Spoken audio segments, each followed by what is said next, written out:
The man saw his companion being bullied by hooligans. He immediately approached with a bucket of nails. That man told him to leave. Jack decided to take action.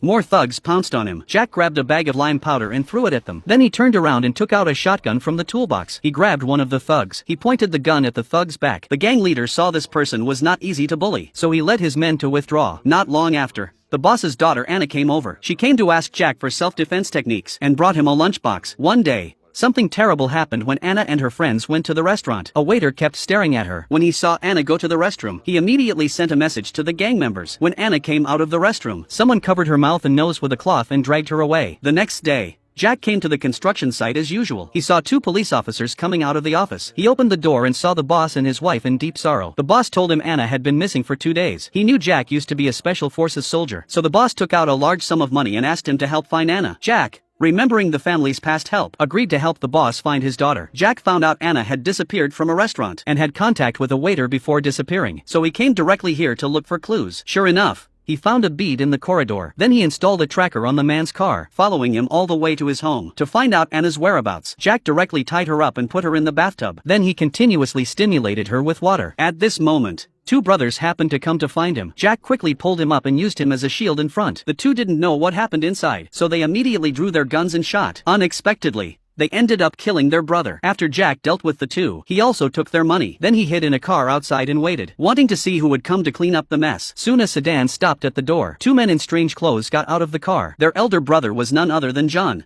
the bar owner. They guessed it was a home invasion robbery, so they didn't pay much attention. Jack watched the three come out from inside, then quickly drove to follow them, finally arriving at a villa in the suburbs. Taking advantage of everyone not noticing, he sneaked in. Then he tied John up next to the swimming pool. John was eventually drowned. Jack also got the answer he wanted. Not long after, a major figure arrived. He was John's uncle and the most powerful person in the gang. He saw Jack's actions through video surveillance and thought John was a disgrace to the family. Decided to hunt down Jack at all costs and deal with him personally. At this time, Anna had already been sold by the kidnappers to a wealthy man. The wealthy man had bought Anna with a large sum of money. Then he pervertedly put on a stethoscope, enjoying listening to Anna's heartbeat. While the bodyguards outside were discussing how long the man could endure this time, a crimson palm print suddenly appeared.